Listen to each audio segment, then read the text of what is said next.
मिश्रस्य जीवस्य स्वतत्वमौलिक पारिणामिकौ च द्विनवाष्टा दशैकविंशति त्रिभेदा यथाक्रमम् सम्यक् चारित्रे ज्ञान दर्शन दानता भोगोपभोग विज्ञानी च ज्ञानाज्ञान दर्शन लभ्यस चतुष्प्रीति पंचभेदाः सम्यक् चारित्र संयमाश्च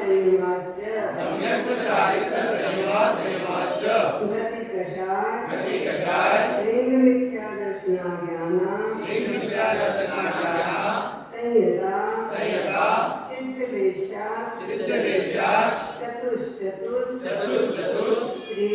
कै सर्वेदा जीव भव्या भगवत्वानि च उपयोगो लक्षणम् चतुर्वेद संसारिणो मुक्ताश्च समनस्का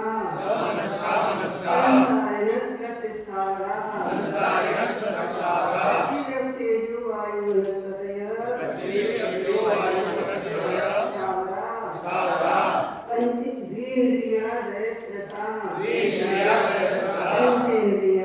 पंचेन्द्रियाणि द्विविधानि निर्वृत्तुपकरणे द्रव्येन्द्रियम्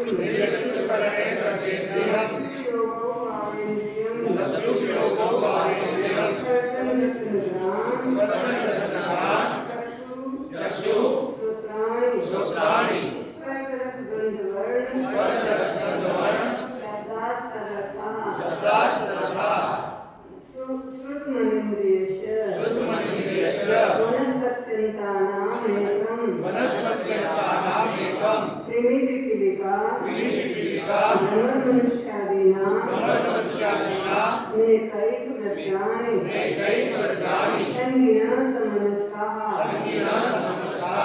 निग्रहगतौ कर्मयोग अनुश्रेणी गति अविग्रहाजीवस्य निग्रहवती च संसारिणः प्राक्तुभ्य एक समया विग्रह एकं द्वौ त्रीन् मानहारक सम्मूर्छन गर्भोपादाजन्म सचित्तशीत संवृता शेखरा मिश्राश्चैकशस् सत्योलय जरायुजाण्डज होतानां गर्भ देवनारकानां उपपाद शेषाणां सम्मूर्छनम् औदारिपेत्रेकारक तेजस्कारणानि शरीराणि परं सूक्ष्मं प्रदेशो संख्ये गुणं प्राक्तैसा अनंत गुणे परे अप्रतिघाते अनादि संबंधे च सर्वस्य तदादीनि राज्यानि द्रुपदे कस्या चतुर्भ्य निरुपभोग मध्यम गर्भसमुच्चन माध्यम औपपादिकं व्यक्तिकं लब्धि प्रत्ययं च तैजस्मपि शुभं विशुद्धमव्याघाति चारकं प्रमुक्तसंयुक्तस्यैव नारकसमुचिनो नपुंसकानि न देवाः शेषास् त्रिवेदाः औपपादिक संख्ये वर्षायुषु नपवर्त्यायुषु।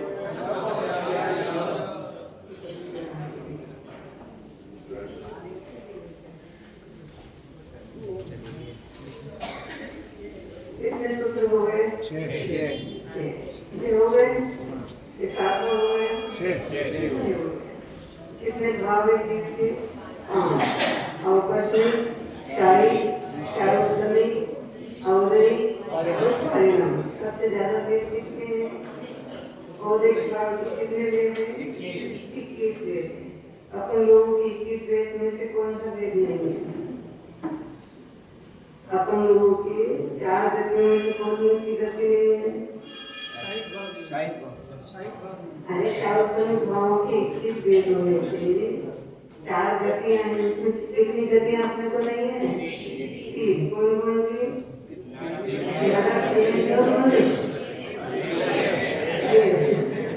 कषाय कितनी नहीं है? पूरी है। लिंग भी पूरे हैं।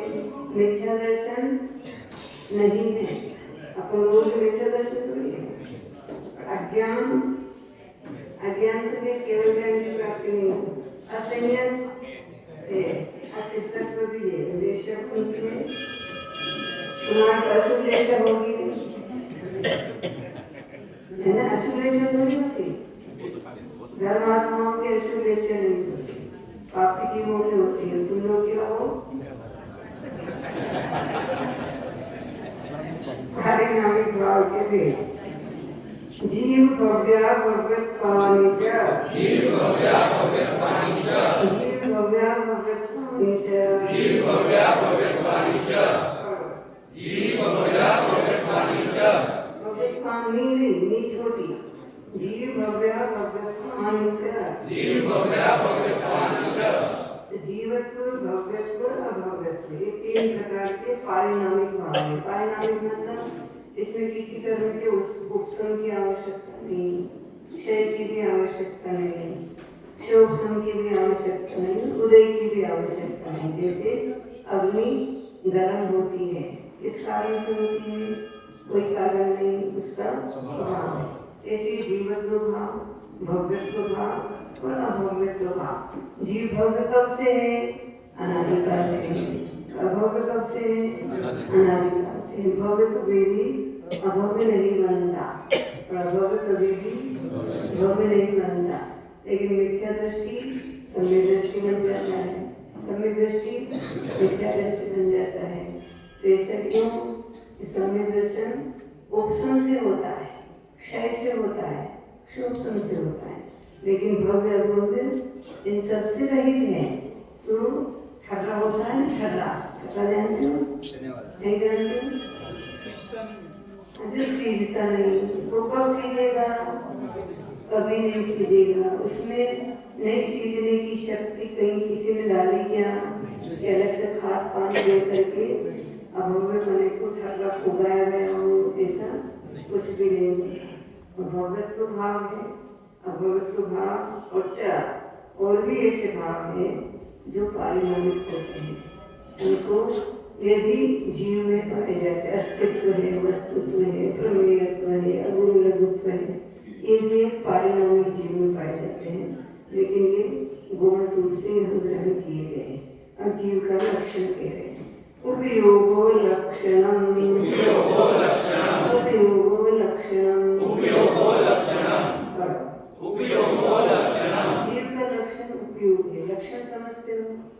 जो अपने लक्ष्य को छोड़ करके कहीं पर भी कभी नहीं पाया जाता और जिसके बिना लक्ष्य कभी नहीं लेता, वो उसका लक्षण होता है। जीव का लक्षण उपयोग है। उपयोग मतलब ज्ञान दर्शन है। बोले सो रहा हो, बेहोश हो, कोमा में हो, सिद्ध बन गया हो और निगोद में स्थित हो, तो भी ये उपयोग उसका समाप्त नहीं होगा। अग्नि की उष्णता कहीं पर भी चली जाएगी अग्नि, तो भी उसकी उष्णता समाप्त नहीं हो सकती। विकृत हो सकती है, कम हो सकती है, ज्यादा हो सकती है, उसको कुंठित किया जा सकता है। अपने भी ज्ञान दर्शन विभाव हो सकते हैं, विपरीत हो सकते हैं, लेकिन ज्ञान का अभाव नहीं होगा। ज्ञान दर्शन का अभाव किसी भी हालत में नहीं होगा, भले वो बोल रहा हो या नहीं बोल रहा हो। कोमा में है इसका तो उसमें ज्ञान दर्शन नहीं है, ज्ञान दर्शन उसमें रहेगा। अपन इंजेक्शन लगा रहे हैं या सुई लगा रहे हैं तो उसको तकलीफ नहीं हो रही, ऐसा नहीं, तकलीफ तो होती है, लेकिन तकलीफ होने के बाद भी वो व्यक्त करने की क्षमता उसके पास में नहीं रहती है। तो ये उपयोग जीव का लक्षण है। सद्विविदोष्ट चतुर्वेद, सद्विविदोष्ट चतुर्वेद,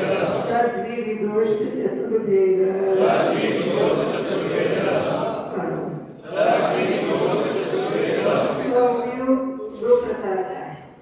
उन दो प्रकार के उपयोगों में पहला उपयोग 8 प्रकार का है और दूसरा उपयोग 4 प्रकार का है। पहला उपयोग कौन सा है? ज्ञानोपयोग और दूसरा दर्शनोपयोग। ज्ञानोपयोग 8 प्रकार का कौन सा है? मति ज्ञानोपयोग, श्रुत ज्ञानोपयोग, अवधि ज्ञानोपयोग, बोलो ज्ञानोपयोग, केवल ज्ञानोपयोग, कुमति ज्ञानोपयोग, कुश्रुत ज्ञानोपयोग, बोलो वो अवधि ज्ञानोपयोग। कितने हुए? 8। और दर्शनोपयोग 4 प्रकार के, चक्षु दर्शनोपयोग, अचक्षु दर्शनोपयोग, अवधि दर्शनोपयोग और केवल दर्शनोपयोग। ये जीव के लक्षण है। इनमें से एक ज्ञानोपयोग और एक दर्शनोपयोग तो होगा ही होगा, भले वो पत्थर हो, भले पत्थर हो, हीरा हो, मोती हो, पानी हो, अग्नि हो, उसमें एक ज्ञान और एक दर्शन तो रहेगा ही रहेगा। उसके बिना जीव नहीं होगा, क्योंकि जीव का ये लक्षण है, जीव का लक्षण है। भले वो किसी को समझ में आए नहीं आए, शक्कर का एक दाना उठा करके मान लिया तुमने 1 कटोरी चावल में डाल दिया, समझ में आ रहा है क्या? स्वाद आता है क्या? स्वाद नहीं आ रहा है, इसका अर्थ उसमें एक शक्कर का दाना नहीं है।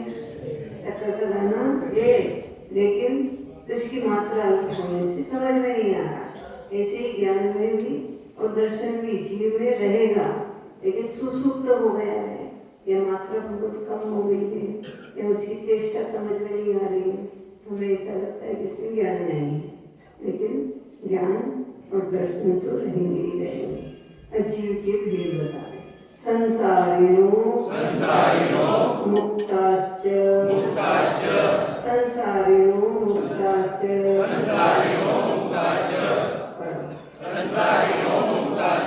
दो प्रकार के जीव, एक संसारी जीव और एक मुक्त जीव। संसारी जीव मतलब जो संसरण करता है, एक भाव से दूसरे भाव में जाता है, एक गति से दूसरी गति में जाता है, कभी मनुष्य बनता है, कभी गाय बनता है, कभी पत्थर बनता है, कभी चींटी बनता है, कभी बंदर बन जाता है। ये सब अलग अलग पर्याय प्राप्त करता रहता है। वो कौन सा कहलाएगा? संसारी जीव। और मुक्त जीव जो संसार में जन्म मरण नहीं करेंगे, 8 कर्मों से जो रहित हो गए हैं, उनको मुक्त जीव कहते हैं। अपन लोग किसमें आएंगे? तो लोग जा रहे हो क्या अभी दूसरे भाव में? अभी नहीं जा रहे हैं, लेकिन बोल रहे हैं, खा रहे हैं, पी रहे हैं, चल रहे हैं। ये सब संसारी जीवों के लक्षण है। और च लिखा है संसार में अमुक्ता, संसारी भी बहुत सारे हैं, एक दो नहीं है।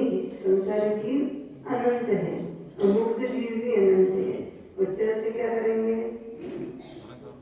दोनों हो जाएंगे, दोनों संसारी मुक्त, संसारी मुक्त दोनों हो जाएंगे। जैसे दोनों क्या रहेंगे? दोनों तो लिखे ही हैं, संसारी है और मुक्त है। और जैसे ऐसे जीव भी हैं जो संसारी भी नहीं है और मुक्त भी नहीं है। ऐसे जीव हैं जो संसारी भी नहीं है और मुक्त भी नहीं है। नहीं जानते तुम लोग? अपने भगवान है ना, वो संसारी क्यों नहीं है? क्योंकि वो संसार में कभी भी जन्म नहीं लेंगे, मरण को प्राप्त नहीं होंगे, किसी भी भाव में उत्पन्न नहीं होंगे, इसलिए वो संसारी नहीं है। मुक्त क्यों नहीं है? क्योंकि उनके 4 अगम्य कर्म बाकी है। मुक्त जीव की 8 कर्म नहीं होते हैं और अपने ऊपर भगवान विराजमान है, उनके 8 कर्म नष्ट नहीं हुए, 4 अघातीय कर्म शेष है। नहीं होंगे शेष तो वो जिंदा नहीं बचेंगे। यहाँ पर अपने को उनको उनके दर्शन नहीं हो सकते। दर्शन हो रहे मतलब नाम कर्म के उदय से उनके पास में शरीर है, नाम कर्म का उदय है इसलिए उनका शरीर बना है, आयु कर्म का उदय है इसलिए मनुष्य भाव में रुके हुए हैं, तो इसलिए वो संसारी कहलाएंगे। लेकिन वो संसार में जन्म मरण के दुखों को सहन नहीं करेंगे, पंच परावर्तन नहीं करेंगे, इसलिए वो मुक्त नहीं, संसारी नहीं है और अगाते से सोने से मुक्त नहीं। ये च से ऐसे भी जीव में जो संसारी नहीं है और मुक्त भी नहीं, ऐसे 13वें और 14वें गुण स्थान वाले केवली भगवान भी संसार में जीव है। नहीं तो संसारी मुक्त दो जीव, तो उनका ग्रहण किसमें होगा? फिर वो अलग हो गए, वो अलग नहीं होंगे, वो किंचित संसारी कहलाते हैं। संसारी इसलिए है कि उनके 4 अगाधे कर्म शेष बचे हैं। और संसारी जीवों के भेद बता रहे हैं। समनस्का मनस्का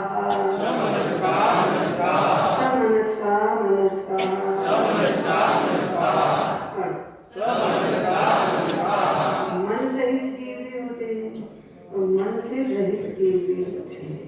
संसारी जीव ऐसे भी होते हैं जो शिक्षा को ग्रहण नहीं करते, संकेत को नहीं समझते, बुलाने पर नहीं आते, कुछ भी समझाओ तो समझ में नहीं आता। ऐसे जीव भी होते हैं और ऐसे भी होते हैं जो तुम्हारे जैसे शिष्ट समझाओ तो तत्काल समझ जाते हैं, अवक्ष बताओ तो छोड़ देते हैं और खाने की चीज बताओ तो जल्दी से खाने को तैयार रहते हैं, क्योंकि लचका तो बनता है। चीटी वीटी ऐसा थोड़ी करते, उसको समझा दिया देखो ये चीज तुम शक्कर खाना और ये खाद नहीं खाना, कुछ नहीं समझे। ये समझदार होते हैं, उनको समझाने पर समझ जाते हैं और समझ करके ये को छोड़ देते हैं और उपाधि को ग्रहण कर लेते हैं। बहुत अच्छा। तो संसारी जीव कितने प्रकार के हुए? 2 प्रकार के, समनस्क और अमनस्क। अब संसारी जीवों की मूल बता रहे। संसारिणस् प्रसिस्थावरः, संसारिणस् प्रसिस्थावरः, संसारिणस् प्रसिस्थावरः। संसारी जीव 2 प्रकार के, त्रस जीव और स्थावर जीव। त्रस जीव जो त्रसित होते हैं, अपनी रक्षा के लिए एक स्थान से दूसरे स्थान पर चले जाते हैं। धूप लगने लगी तो छाया में आके बैठ जाएंगे, ठंड लगने लगी तो धूप में जाके बैठ जाएंगे, भूख लगी और यहाँ बैठे बैठे कुछ भी खाने को नहीं मिल रहा है तो उठ करके होटल में चले जाएंगे। नहीं जाएंगे? तुम लोग होटल में जाते हो? जाते हो? होटल में जाते हो? क्या करने जाते हो? बेचने? कभी कभी ऐसा है ना, घर में चीजें ज्यादा हो जाती है, लेकिन पुराने जमाने में खूब दूध होता था तो भैया खराब हो जाएगा तो होटल में बेच जाओ। तुम लोग ऐसी कोई चीज बेचने जाते हो? खरीदने जाते हो? खरीदने भी नहीं जाते, बेचने भी नहीं जाते। तुम लोग भी जाते? महिलाएं भी जाती? नहीं जाती। ऐसा भी होता है, ऐसा कुछ होता है, आदमी जाता है महिला नहीं जाती। जाना पड़ता है, जाना पड़ता है। कोई भी नहीं जाती हो?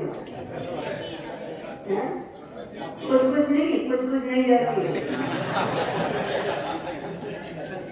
कुछ नहीं जाती है, ज्यादा महिलाएं तो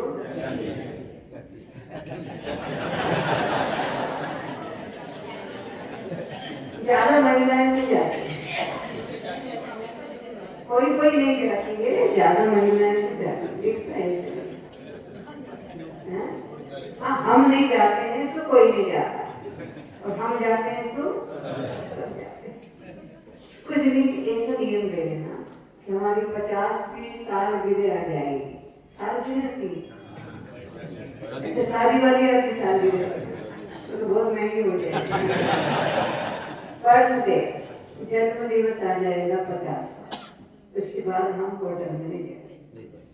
या 60 साल का जन्म दिवस आ जाएगा, 60 वाला, उसके बाद हम होटल में ले जाएंगे। ऐसा संकल्प आज कर लेते होगी तो हमारे साथ में जीवन भर का त्याग जाएगा। 60 से ज्यादा तो आवश्यक नहीं है। 60 साल की उम्र जिस दिन हो जाएगी उसके बाद हम होटल में तो करके नहीं खाएंगे, होटल का नहीं खाएंगे। और ये सटक पटक जितना भी चलता है, मतलब पिज्जा और बर्गर और क्या क्या, अरे यहाँ नहीं खाते, घर पे ला करके। जब घूमने के लिए जाते हैं, घूमने पर्यटन के लिए जाते हैं ना, कभी विदेश में जाते हैं, कभी ऊटी जाते हैं, कभी कश्मीर जाते हैं, कभी शिमला जाते हैं, तो वहां पर जाकर के ये सब समस्याएं खड़ी होती है। ये सब क्रियाएं वहां जाकर के समझ में आती है कि हम कितना मांसाहार से बच सकते हैं। शिमला चले गए, आपको एक भी होटल शाकाहारी नहीं मिलेगी। पूरी अच्छी बड़ा बोर्ड लगा है शाकाहार का, उसमें भी आपको मांसाहार का मिश्रण मिलेगा।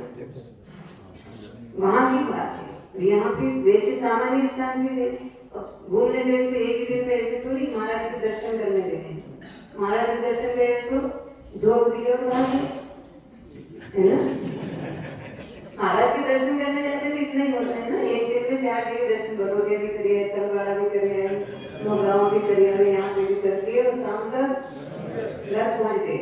4 घंटे में पूरा हो गया, रास्ता भी नप गया, दर्शन भी हो गए, बात भी कर ली और आ भी गए। ऐसा महाराज के दर्शन में हो सकता है।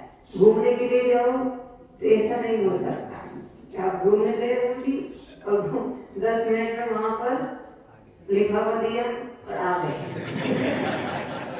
कभी कभी शादी में जाते हैं ना, दूर वाली शादी में गए तो ये जाने में घंटा भर लगा, लेकिन वहां लिफाफा दिया और चले, बस। ज्यादा अपने को रुकनी नहीं है, और ज्यादा होगा तो स्वल्पाहार किया और चले, ज्यादा से ज्यादा आधा घंटा लग गया, इतना ही लगता है। लेकिन पर्यटन स्थल में कभी ऐसा होगा क्या? ऐसा नहीं होगा। एक दिन भी कम पड़ जाएगा, एक दिन भी कम पड़ जाएगा। पूरे दिन वहाँ उस गार्डन में घूमेंगे ना, मैसूर में गार्डन है ना,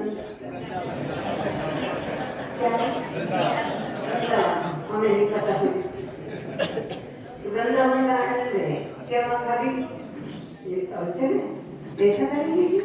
मंदिर देखने गए तो 2 मिनट में पूरा मंदिर की 25 बेदियां, 5 मिनट भी नहीं लगे, पूरे दर्शन करके बाहर आ जाए। आएंगे ही नहीं आएंगे, होते ही ऐसा गार्डन देख के आ सकते हो क्या?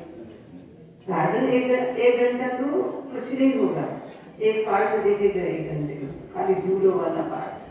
बाकी तो देखते देखते पूरा दिन भी कम हो जाएगा। ऐसा वहां गए तो वहां जाकर के जब हम वहां तक पहुंचे तो वहां पर हमें फिर नाश्ते की, भोजन की सबकी आवश्यकता पड़ी।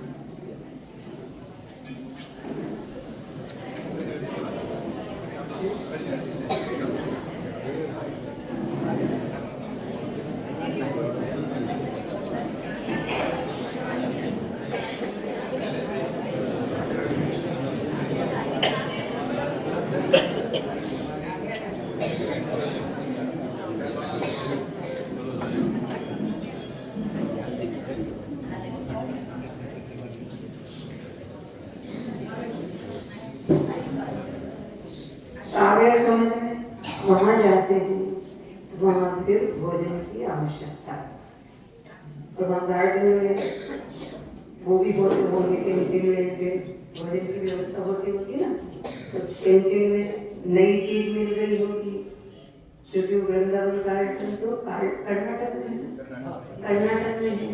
हमारे इधर की भोजन की सामग्रियां उधर नहीं मिलती, उधर की नई सामग्रियां मिल रही है और नई देखने को मिल रही है, तो हमारा खाने का मन होता है।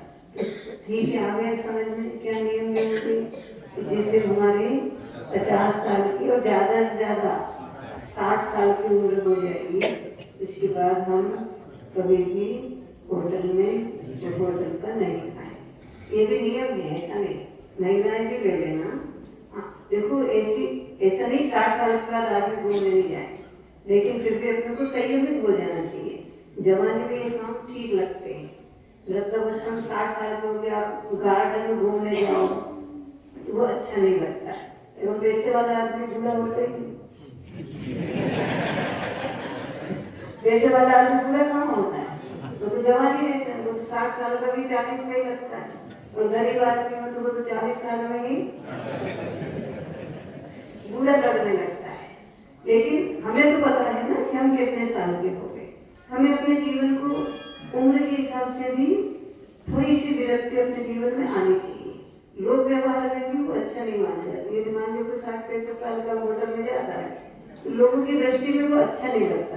बूढ़ा होकर दांत नहीं बचे मुंह में और वहां पर कुरकुरे खाने गया,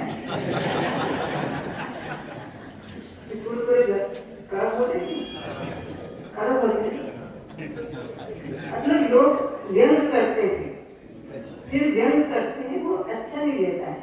और धर्मात्मा के लिए वो भी उचित नहीं लगता, धर्म की हंसी होती है।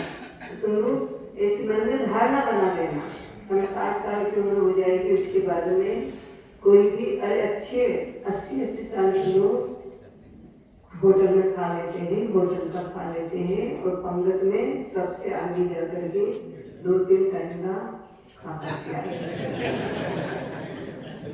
हंसने की बात नहीं, ये बिल्कुल सत्य है। और राजस्थानियों के लिए तो और भी पक्के सत्य है। हम एक गाँव में गए थे, था तो एमपी में, लेकिन राजस्थान में था वो जाम, तो समझ लो एमपी लगता था कि माता के हमारे यहाँ तो पंगत होते थे, हम तो एक दिन पहले नींबू का पानी पी गए। नींबू का पानी मैंने कहा नींबू के पानी से क्या समझ, पेट साफ हो जाता है। मुझे पेट साफ हो जाता है तो अच्छा जम करके खाते हैं। आज की नए ऐसे नहीं, बूढ़े पुराने आदमी की बात नहीं, जवानों की बात कर रही हूँ। जवान लोग हमारे साथ जंगल जाते थे, तो उन्होंने रास्ते में एक घटना बताई थी, माता जी हमारे यहाँ बहुत पंगतें बहुत होती है, और उस पंगत में हम जीवने जाते हैं तो एक दिन पहले नींबू का पानी पीना चालू कर देते हैं, और सुबह तो फिर हम खाते ही नहीं, सुबह नहीं खाते या शाम को नहीं खाते। सुबह की पंगत होती है तो शाम को नहीं खाते, और शाम को पंगत होती है तो सुबह नहीं खाते। ये लालसाएं हैं, लालसाएं कभी भी समाप्त नहीं होती और समाप्त नहीं होगी। इच्छाएं तृष्णाएं कभी भी समाप्त नहीं होगी। प्राण निकल जाएंगे, उम्र समाप्त हो जाएगी, जवानी समाप्त हो जाएगी, लेकिन तृष्णा कभी समाप्त नहीं होगी। हमें जवानी से ही धारणा बनाओ, हम 60 साल के हो जाएंगे, फिर हम आलू प्याज इधर उधर की पहले छोड़ दिया तो बहुत अच्छा है, लेकिन नहीं छोड़ पाया तो 60 साल की उम्र के बाद तो हम कभी भी भूल करके भी ये सब चीजें नहीं खाएंगे जो हमारे बच्चे छोड़ रहे हैं। आजकल के बच्चे छोड़ रहे हैं और हम खाते जा रहे हैं, और बच्चे भी जब बाहर जाते हैं तो सब वही नजर आता है। तो फिर तो जिस जैसी संगति देखी है तेसो ही फलती। अच्छा दम वाला आदमी हो तो फिर भी वहाँ लगाता है। गुरुकुल में तो शाम को मिल जाता है, लेकिन हॉस्टल में जाओ तो वहाँ पर शाम को नहीं मिलता, रात को ही मिलता है। और कोई एक आध दम वाला हो तो बच जाता है, बाकी तो सब ले जाते हैं। हजारों में से एक आध कोई निकलता है जो कह देता है कि मैं नहीं खाऊंगा, तो उसका पुण्य रहता है। तो कोई साथ दे देता है, भोजन बनाने वाले साथ दे देता है, ये कोई बात नहीं, सबसे पहले मेरी रोटी तो खा लेना, मेरे को तेरे को खिला दूंगा। ऐसे रहते हैं लोग, लेकिन नहीं के बराबर ऐसे लोग। तो बस यहाँ वाली जिंदगी में उसने रात में नहीं खाया, लेकिन वो वहां जाके खाना पड़ता है, वहां जाके नहीं खाया, वहां से भी बच गया। फिर जैसी घंटी बंदी तो फिर तो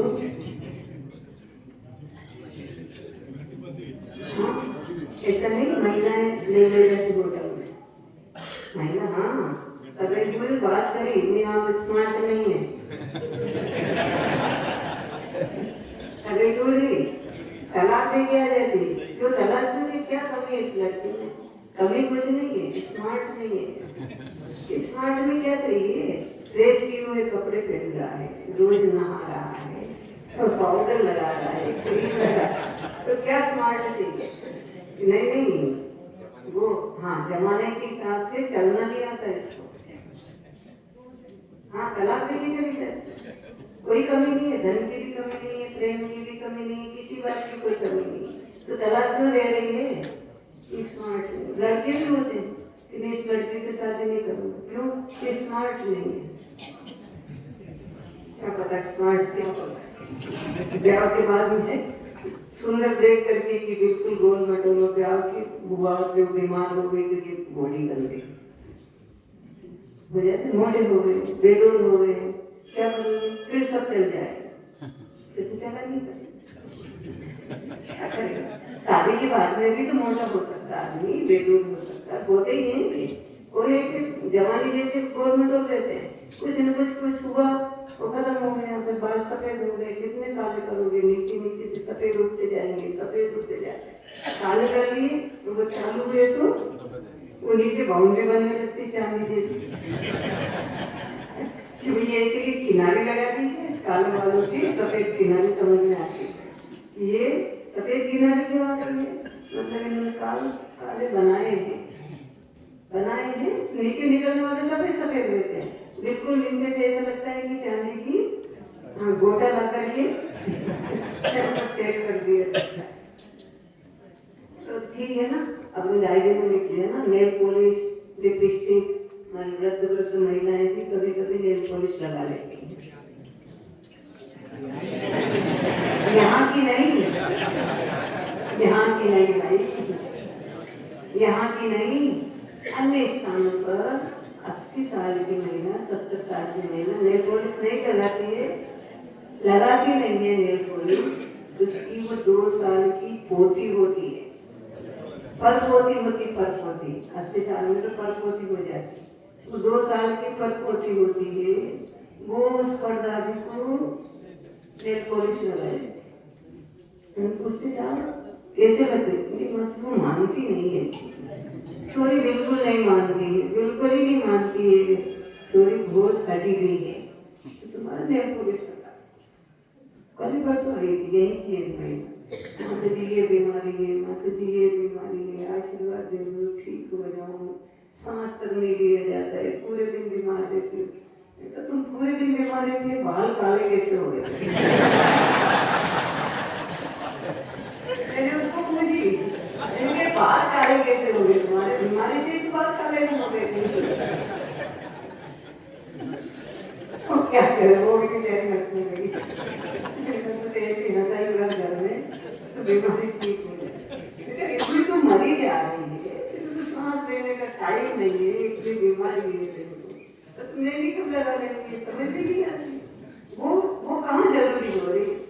मतलब वो सफेद सफेद दिखते, तो दुनिया जानती है कि बूढ़े आदमी के सफेद बाल होते हैं, दुनिया को यही पता है कि बूढ़े आदमी के सफेद बाल होते हैं, किसी के काले दिख रहे हैं तो वो पूछता है, अरे तुम तो बड़ी भाग्य वाले हो, तुम्हें अभी तक बाल काले हैं, पूछते हैं ना। बूढ़े के तो सफेद ही होते, काय को तुम टेंशन ले रही हो? दुनिया को पता है कि बूढ़े आदमी के सफेद होते हैं। काली मेहंदी लगा करके मैंने कहा क्या कहाँ हो तुम, समझ में नहीं, काय को आई हमारे यहाँ पर, क्योंकि वो बीमारी ठीक कर दो, आप तो दवाई बता दो हमारी, बीमारी कैसे ठीक हो जाएगी? उनका पहले मेहंदी छोड़ गया, उसके बाद दवाई बताए। ऐसे लोग होते हैं, मतलब जान निकल रही है और इतना प्रश्न हो रहा है फिर भी भोग नहीं छूटते, भोग नहीं छूटते, भोग के प्रति बिस्तर में पड़ा पड़ा भी आकर्षण समाप्त नहीं हो रहा है, नहीं हो रहा है, शक्ति नहीं है, फिर भी इतना सा भी वो कुरकुरा खा लेगा, नहीं पच रहा है, नहीं चबाने की क्षमता नहीं है, पचाने की क्षमता नहीं है, उठा करके खाने की क्षमता नहीं है, फिर वो कहता नली में डाल दे गुलाब जामुन, मसाला करके नली में डाल दे, तेरे को क्या स्वाद नहीं आएगा, मेरा मन संतुष्ट हो जाएगा कि आज मेरे पेट में गुलाब जामुन। इसलिए मैं कह रही हूँ कि 40 साल की उम्र से धारणा बना लो और 60 साल की उम्र हो गई, बिल्कुल भोगों से अब चढ़ाव नहीं, उतार की तरफ से, अब उतार की तरफ से तो धीरे धीरे धीरे धीरे भोगों की इच्छाएं तृष्णाएं जैसे जैसे छोड़ते जाओगे तो घटती जाएगी और पूर्ति करते जाओगे तो बढ़ती जाएगी। वो तो जिस चीज को पीठ लगा दो तो वो पीछे जाएगी, इसलिए अपने को थोड़ी थोड़ी धीरे धीरे छोड़ते जाओ। ऐसा आ जाना चाहिए कि हमारे मरण के पहले ऐसी कोई अभक्ष चीज नहीं बची कि हम मर रहे उस समय भी हम ये अभक्ष चीज खाते हुए मरे। कम से कम अभक्ष तो नहीं बचे, मांसाहार तो नहीं बचे, पाप बंद कराने वाले तो नहीं बचे। तो हम फिर जैसा अभक्ष छूटता जाएगा तो परिणाम में अपने आप निर्मलता आती जाएगी, अपने आप भाव अच्छे होते जाएंगे। एक बार उपवास कर लिया तो उत्साह बढ़ गया, अपन उपवास करेंगे और उपवास करेंगे। और पहले एक भैया आए थे, पहले माता जी 8 दिन की कैसे कटेंगे, 8 दिन अभी तो 10 लक्षण आ ही गए हैं। पहले ऐसा लगता था कि भूखे कैसे रहेंगे, भूखे कैसे रहें। अब ऐसा लग रहा है कि कैसे खाएं, अभी तक 10 लक्षण नहीं है, कैसे खाएं, अभी शाम को और खाना है, अभी कल और खाना है, अभी परसों और खाना है, परसों तो उपवास चालू नहीं हो रहे। ऐसा लग रहा है कि कैसे कब तक खाएंगे, फिर ऐसा लगता है कि कैसे छोड़ेंगे। तो एक बार त्याग करना शुरू कर दो तो उसका रस ऐसा होता है, अंदर इसकी अच्छी अनुभूति होती है। ऐसा लगता है कि और त्याग करो और त्याग करो और त्याग करो और त्याग करो, ऐसा रस आ गया तो फिर हमारा मनुष्य पर्याय प्राप्त करना सफल हो जाएगा। नहीं तो मुंह में, मैंने एक दिन बताया था ना, गुड़िया में हॉस्पिटल में नलिया लगी थी और गुलाब जामुन मांग लिया। जिंदगी में कभी होटल का नहीं खाया, जिंदगी में कभी अभक्ष नहीं खाया। कि माता जी अस्पताल में भर्ती है, प्रदेश में अपन है, कहाँ से गुलाब जामुन बनाए, कैसे गुलाब जामुन बनाए, बना नहीं सकते। और नहीं खिलाओ ऐसा लग रहा है मर जाएगी तो मन में नहीं जाएगी, भूत बन जाएगी, आकर के अपने को पहले भूत बन जाएगी तो उसको कष्ट नहीं होगा, अपने यहाँ पे खड़ी होगी। तूने मेरे को गुलाब जामुन नहीं लगाया, जिंदगी भर कैसे अपन उसको भोगेंगे। तो हमने तो होटल से ला करके उनका क्या काय को भ्रष्ट किया। माता जी को भ्रष्ट की बात है, हमें जिंदगी भर उसको भोगना पड़ेगा। हाँ, मन में रह गई और मान लिया गया रह गया कि इस बहू ने मेरे को गुलाब जामुन नहीं खिलाया, तो आकर के फिर हमें कभी गुलाब जामुन नहीं खाना, दूसरी चीज ही छीन ले, क्यों भूल बनेगी नहीं। फिर ऐसा नियम तोड़वाना पड़ता है, गृहस्थी ऐसा हो जाता है। इसलिए त्याग की महिमा समझ करके आज से संकल्प करते जाओ। 60 साल की उम्र होगी, हम अभक्ष नहीं खाएंगे, भले प्रतिमा नहीं ले पाओ कोई बात, भले मर्यादा का नहीं खाओ कोई बात, ये तो सब संसार की व्यवस्था है। लेकिन कम से कम हम ये जो मांसाहार वाली चीजें हैं, बाजार की चीजें हैं, वाटर ला करके वो पी लेते हैं, क्या कोल्ड ड्रिंक्स पी लेते हैं, मीठा उठा करके, पता ही नहीं है क्या करते हैं हम। मंदिर की पार्टी में पी लेते, मंदिर की यहाँ पर देखने आते होंगे कार्य, मंदिर की कमेटी होगी ना, निर्माण कमेटी, वो कमेटी वाले यहाँ आकर के कुर्सी पर बैठ करके गोल गोल बना करके गोल गोल कर देते। सही है जी, हम तो विहार करते हैं ना, विहार करके हम गए, मंदिर आया, हम तो मंदिर में चले गए, तो वो बाहर बैठे कुर्सियों के ऊपर। और हाँ, कभी कभी जल्दी पी लेते, कभी कभी हम लोग जल्दी आ जाते हैं, रात हो रही है तो अपनी पहले धर्मशाला में पहुंच जाओ, सूर्यास्त हो जाएगा, हम जल्दी बाहर निकल आए, मान लिया तो उनकी आधी बाटल नजर आ जाती थी कि क्या कर रहे हैं, क्या कर रहे हो, ये कुछ नहीं मानते थे, कुछ नहीं, पीछे रख दिया। उससे क्या हुआ, ये सत्य घटना है, ये सब जगह की ऐसा नहीं सोचो कि हमारे बागड़ में होती है, बागड़ में तो कुछ नहीं होता, लेकिन अन्य स्थानों पर ऐसा बहुत कुछ होता है।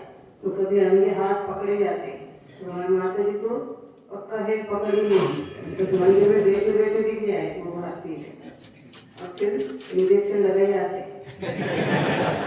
अब काम कर जाए तो ठीक है, बीमारी ठीक हो जाए, नहीं हो तो अपना काम तो अपन ने इंजेक्शन लगा दिया, अब वो ठीक नहीं हो रहा, उसकी शरीर में क्षमता तो नहीं, तो ठीक है ना, तुम लोग हमें ऐसा चांस नहीं देना, हमें इंजेक्शन लगाना पड़े, चुपचाप भी करना, ठीक है ना, चुपचाप के नहीं करना, ऐसा अवसर नहीं आना चाहिए कि हमें अपनी उम्र के हिसाब से कोई टोके, हमें कोई अंगुली दिखा रहे, देखो मरने को चला है और अभी तक इसके ये काम बंद नहीं हुए, ऐसा नहीं होना चाहिए। तो जीव कितने हुए संसारी जीव, संसारी त्रस परिस्था, ये त्रस जीव हैं जो भूख लगने पर बाहर जाकर के खोजबीन करके खा लेते हैं। और स्थावर जीव होते हैं, वो खोजबीन करके खा नहीं सकते। पौधा है, धूप में रखा है, वो धूप लग रही है, सूख जाएगा वहीं पर, लेकिन उठ करके तुम्हारे घर में छाया में नहीं बैठ सकता। गाय है तो धूप में से छाया में आ जाएगी, चींटी है वो भी धूप में से छाया में आ जाएगी, पानी आ गया तो पानी में से बच करके दूसरे स्थान पे चली जाएगी। लेकिन वृक्ष के पानी आ गया, बाढ़ आ गई, तो वृक्ष में इतनी शक्ति नहीं होती कि वो वहां से उठ करके दूसरे स्थान पर। ये 5 स्थावर, पृथ्वी, जल, अग्नि, वायु, वनस्पति, ये स्थावर कहलाते हैं क्योंकि एक स्थान पर रहते हैं। इनमें अपने दुख का प्रतिकार करने के लिए अन्य स्थान पर जाने की क्षमता नहीं होती। और त्रस्त जीव अपने दुखों से बचने के लिए, दुख को दूर करने के लिए अन्य स्थान पर चले जाते हैं। अब स्थावर जीव कौन कौन से? पृथ्वी, व्यप, तेजो, वायु, वनस्पतयः, स्थावराः। पृथ्वी, व्यप, तेजो, वायु, वनस्पतयः, स्थावराः। पृथ्वी, व्यप, तेजो, वायु, वनस्पतयः, स्थावराः।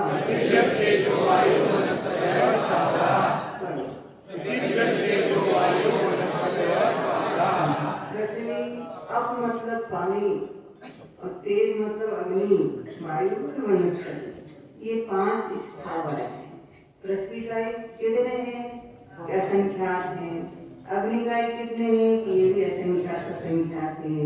वायु का भी और वनस्पति का, प्रत्येक वनस्पति, ये 5 स्थावर जीव हैं। द्विइंद्रिया, दयस, रसाः। द्विइंद्रिया, दयस, रसाः। द्विइंद्रिया, दयस, रसाः।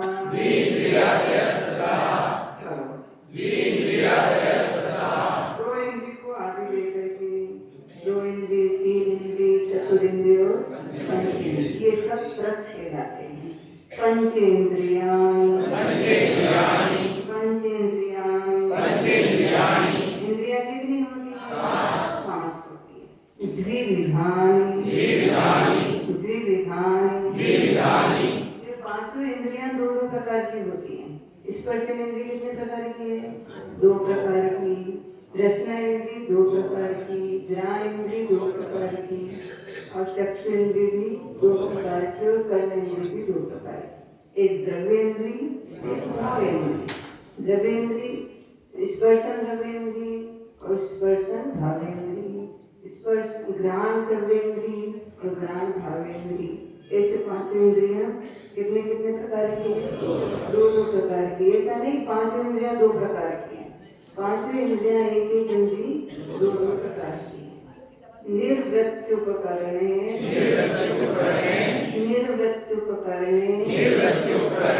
द्रव्येन्द्रियम्, निर्वृत्त्युपकरणे द्रव्येन्द्रियम्।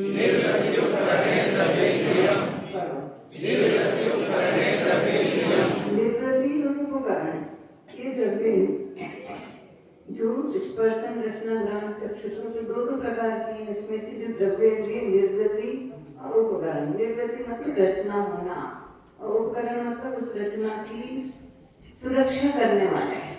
ये हमारे उपकरण हैं। एक तो भोग की सामग्रियां हैं और एक क्या है? उपकरण है। उपकरण जो साधु के पीछे का मंडल उपकरण है, भोग की सामग्री नहीं है। और चश्मा है वो भोग की सामग्री, उपकरण। चश्मा उपकरण है, भोग की सामग्री है, उपकरण।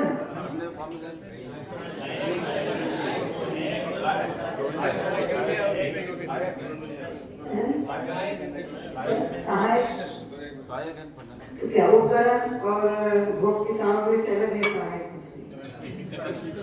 कथनचित क्या है? चश्मा किस काम में ले रहे? चश्मा टीवी देखने के काम में ले रहे तो भोग को। तो चश्मा तो यहाँ हमारा चेहरा बहुत बड़ा है तो छोटा चश्मा अच्छा नहीं लगता, तो छोटा चेहरा है बड़ा चश्मा लगा दिया। और काला है और काली फ्रेम वाला क्या है, तो मैचिंग हो गई, ये अच्छी नहीं लगी। आजकल बहुत मैचिंग चलती है, बहुत मैचिंग, चश्मे की भी मैचिंग चलती है, चश्मे की भी मैचिंग चलती है। जिस रंग की साड़ी पहनी उसी रंग की फ्रेम का चश्मा। हाँ, महिलाएं साड़ी खरीदने के पहले चश्मा बनाती है। अब 24 घंटे चश्मा लगता है ना, तो चश्मा तो लगाना ही पड़ेगा और साड़ी भी पहननी पड़ेगी। अब नई साड़ी खरीदनी है तो पहले उस फ्रेम का नंबर वाला चश्मा बनवाती है। उसके बाद में तुम्हारे यहाँ है, तुम्हारे यहाँ तो तुम इतने दिलदार नहीं होंगे, इतने चश्मे बना दो, 50 साड़ियाँ तो 50 चश्मे बना, इतने दिलदार हो तुम लोग नहीं हो। अरे तुम्हें क्या पता है, तुम्हें क्या पता है कि उसके अलमारी में कितने रखते हैं, उसकी अलमारी में कितने चश्मे रखते हैं, कोई पता नहीं होगा। कितनी नेल पॉलिश की डिब्बियां रखी है, तुम्हें कुछ पता नहीं होगा कि 100 रखी है कि 500 रखी है, 150 रखी नहीं होंगे, नहीं भी हो सकता है। यहाँ शहरों की बात करते हैं। अब एक महिला आई मुझे कह रही थी, माता जी हम तो साड़ी खरीदते उसके पहले अब चश्मे का परिमाण कर लो माता जी। कहा चश्मे का 15 रख लें, 15 चश्मे रखते हैं, फिर 15 तो कम पड़ेंगे, साड़ियाँ 50 फिर उसने परिमाण कर लिया कि 20 चश्मे से ज्यादा नहीं रखते। ये परिमाण है क्या, परिमाण नहीं है, क्या हुआ। इस प्रकार से यदि उस चश्मे का उपयोग 5 इंद्रियों को संतुष्ट करने के लिए करते हैं तो वो भोग की सामग्री, आंखों से नहीं दिख रहा है तो जीवों की रक्षा के लिए, या कहीं गड्ढे में नहीं गिर जाए इसके लिए, या पढ़ने लिखने के लिए कर रहे हैं तो वो उपकरण है। ठीक है ना। तुम्हारा तो ज्यादातर भगवान के दर्शन करने के लिए चश्मा लगा रहेगा कोई, देख लो भगवान को ठीक है, नहीं देख लो तो पता है क्या भगवान विराजमान है, क्या भगवान विराजमान है ये पता है। कभी भोजन का शोधन करने के लिए चश्मा लगाते हो क्या, नहीं अच्छा दिखता है लगा ले चश्मा, नहीं अच्छा दिखता है मेरे को, क्या दिखता है, क्यों लगाता है, नहीं दिखता है तो नहीं, हमको अच्छा नहीं दिखता। तो ये निवृत्ति होती है। निवृत्ति मतलब अपने आप में एक सरसों की, नहीं मसूर की दाने की समान, बराबर नहीं, आकृति, मसूर के दाने की आकृति जैसा, घनांगुल की असंख्यात भाग प्रमाण मात्र स्थान है, वो उससे दिखता है, उतने स्थान से दिखता है, तो वो निवृत्ति हुई। अब ये इतना सा स्थान सुरक्षित कैसे रहेगा, इतना सा पर्दा, पर्दा अपने को इतना लगता है कि इतना बड़ा पर्दा है, लेकिन पर्दे के बीच में केवल सरसों के दाने से भी कम स्थान है जिससे अपने को दिखता है। और उतने छोटे स्थान की रक्षा कैसे होगी, घर कभी फूट जाएगा, कभी खत्म हो जाएगा। इसके लिए ये उपकरण है, काला मंदिर दिखता है, सफेद मंदिर दिखता है, ये उपकरण कहलाते हैं। तो ये पलके हैं, ये पलकों की धूल, जैसे धूल आई फट से बंद हो जाती है, फट से नाक में भी इतना ही पड़ता है। उस सब की रक्षा करने के लिए इतनी सारी बाल भी है, ये भी है, वो भी है, ये सब जीभ भी इतनी सी, लेकिन उसकी ये उपकरण है। उपकरण मतलब उन इंद्रियों की निवृत्ति की रक्षा करने वाले हैं। तो छोटी चीज होती है उसको रक्षा करने के लिए बहुत बड़े स्थान में, बहुत बड़ी जगह में रखना पड़ता है। एक दिन हमने बताया था ना, एक चावल के ऊपर नवकरण लिखा हुआ है, चावल के, वो चावल कहाँ संभलेगा, कभी टूट जाएगा, कभी गिर जाएगा, तो उसको लेंस में रखा है, इसके अंदर डाल के उसके ऊपर लेंस लगा है, और लेंस लगा है तो बहुत बड़ा दिखता है, और बड़ा दिखता है तो आप नवकरण मंत्र पढ़ सकते हैं, लेकिन वो उसका उपकरण है। इसी प्रकार से ये 5 इंद्रियां में स्पर्श इंद्रिय भी है, तो ये ऊपर 7 चमड़ियां हैं, 7 चमड़ियां, उसके बाद मांस निकलता है। ये उस स्पर्श इंद्रिय की उपकरण है, मतलब रक्षा करने वाले। ऐसे ही रचना, घ्राण, चक्षु और कर्म, इनकी जो रचना होती है वो निवृत्ति होती है, उस रचना की रक्षा करने वाले होते हैं, वो उपकरण कहलाते हैं। लब्ध्युपयोगौ भावेन्द्रियं, लब्ध्युपयोगौ भावेन्द्रियं, लब्ध्युपयोगौ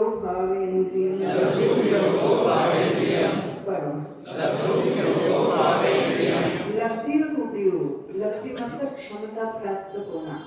अभी रचना तो बन गई, आँख की रचना भी गई, लेकिन अगर क्षोभसम नहीं होगा, चक्षुंद्रिय वर्ण करूंगा, क्षोभसम नहीं होगा तो आपको नहीं दिख सकता।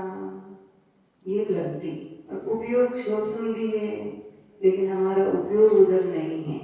आंखें खुली है, ऐसा लग रहा है हमें देख रहे हैं, लेकिन देखने के बाद भी वो हमें नहीं देख रहे हैं। कभी कभी सोता है आदमी, सोता सोता आंखें खुली खुली सोते, बहुत सारे लोग की आंखें खुली रहती, तो ऐसा लगता है कि हमारे सिर को देख रहा है, लेकिन वो नहीं देख रहा क्योंकि उसका उपयोग उधर नहीं है। तो ऐसे ही खाते हुए भी, पीते हुए भी, सूंघते हुए भी, वह जो उसकी तरफ झुकाव होना, उस पदार्थ को ग्रहण करने के लिए उधर अभिमुख होना, पुरुषार्थी होना, वो उपयोग कहलाता है। और लब्धि मतलब क्षमता प्राप्त होना। 3 ज्ञान की क्षमता है, 4 ज्ञान की क्षमता है, अवधि ज्ञान है, महाराज को अवधि ज्ञान है, गाय को अवधि ज्ञान है, सांप को अवधि ज्ञान है। लेकिन वो आपको देख करके अवधि ज्ञान लगाए कि आप कहाँ से आए, क्यों आए, कोई जरूरी नहीं, उसको दिखेगा नहीं। दिखेगा कब? जब उसके अंदर अपना उपयोग लगाएगा। क्षमता तो है, इसलिए आचार्य महाराज ने कहा आहार करने जाओ तो अवधि नहीं लगाओ। अवधि ज्ञान है भी आपके पास, तो भी आप आहार करते समय अवधि ज्ञान का उपयोग नहीं करोगे तो आप आहार नहीं कर पाओगे। इसलिए वहाँ मध्य शुद्ध ज्ञान के माध्यम से ही आप भोजन का अवलोकन करके वैष्णव समिति का पालन करते हुए आहार कर लो। तो ये लब्धि मतलब सत्ता में रखा हुआ है, जब भी चाहे हम उसको निकाल करके उसका उपयोग कर सकते हैं, उसको अपने काम में ले सकते हैं। भावेंद्रिया कहलाती है। तो स्पर्शेंद्रिय कितने प्रकार की है? 2 प्रकार की। कौन कौन सी? एक जवेंद्रिय, एक भावेंद्रिय। जवेंद्रिय कितने प्रकार की है? 2, निवृत्ति रूप और उपकरण रूप। और भावेंद्रिय लब्धि रूप और उपयोग रूप। थोड़ा और पढ़ा दूं क्या? और पढ़ा दूं, कौन परीक्षा देंगे? अभी 9 बजे हैं।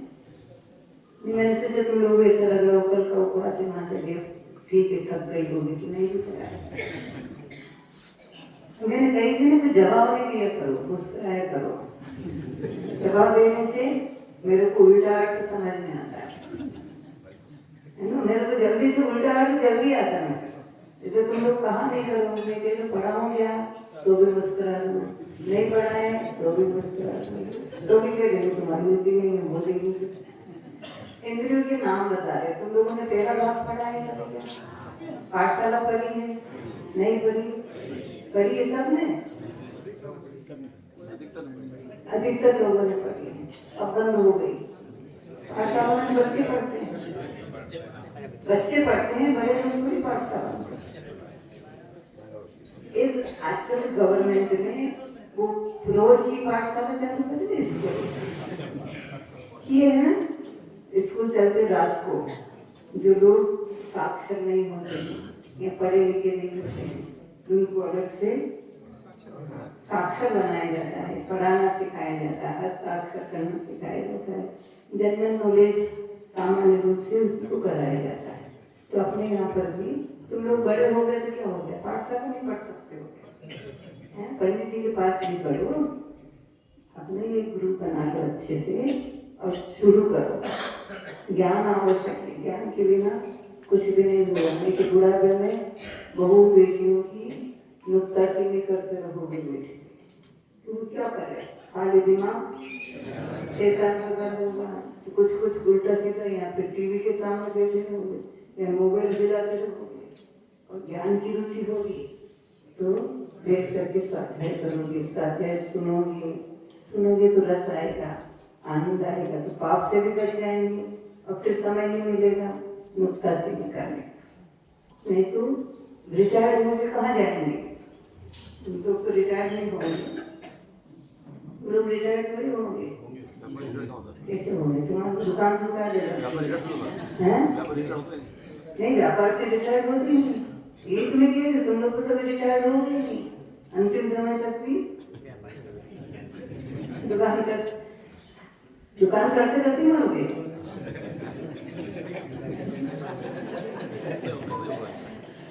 दुकान करते करते नहीं बनना, 60 साल के हो जाओ, अब हमारे रिटायर्ड के दिन आते हैं, तो धीरे धीरे धीरे धीरे समेटते जाओ। इतनी पूंजी हो गई अपने पास में, इतना पैसा हो गया, अपन जिंदगी भर हलवा पूरी भी खाएंगे, तो अपना पैसा खत्म नहीं हुआ। लेकिन दुकान बंद नहीं करना, पूरी बंद नहीं करना, बैठक तो रखना ही रखना। माल कम करते जाओ कोई बात नहीं, लेकिन बैठक रखना, नहीं तो घर पे जाकर के लड़ाई करने लगे। हाँ, आदमी घर में बैठा रहे ना, फिर लड़ाई होती है, जब लड़ाई होती है तो फिर अधिक नहीं करता, लड़ाई करवा देती नहीं, तो पूरे दिन वही वही वही वही वही रहो तो वो अच्छा नहीं रहता। इसलिए बैठक खत्म नहीं करना, बैठक तो बनाए रखना। बेटे की दुकान पे चुपचाप बैठे रहना, ठीक है, बोलना नहीं, बोलोगे तो बेटा दुकान से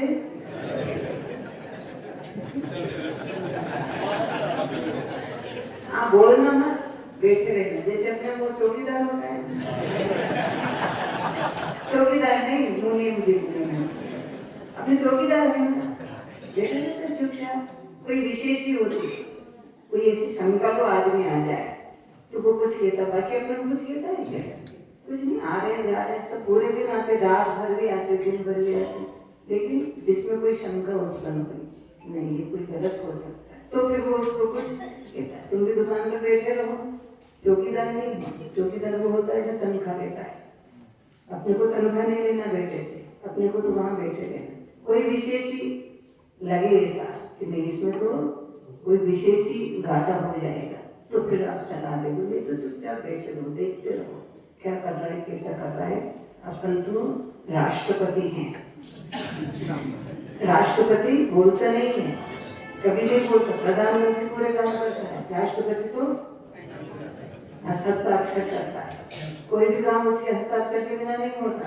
लेकिन वो कुछ भी काम नहीं करता, राष्ट्रपति चुपचाप बैठा रहता है। स्कूल में भी देख लो, प्रधानाध्यापक कभी कोई कक्षा लेने नहीं जाता, पढ़ाने थोड़ी जाता है, प्रधानाध्यापक कुर्सी पे बैठा रहता है बस पूरे दिन, और तनख्वाह सबसे ज्यादा उसको मिलती है, उसको कुछ काम नहीं करना है।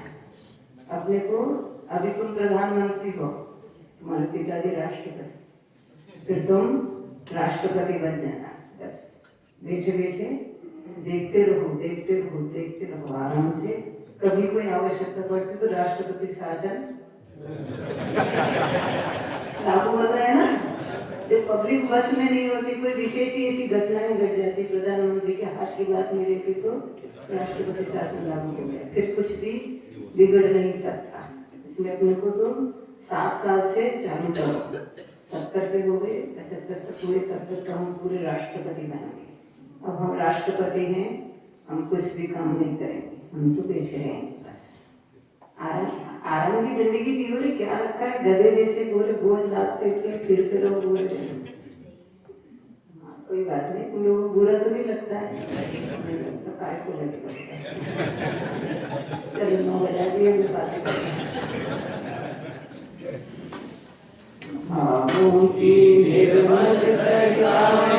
अवगाहन करने आया हूँ, मेरा सारा दुख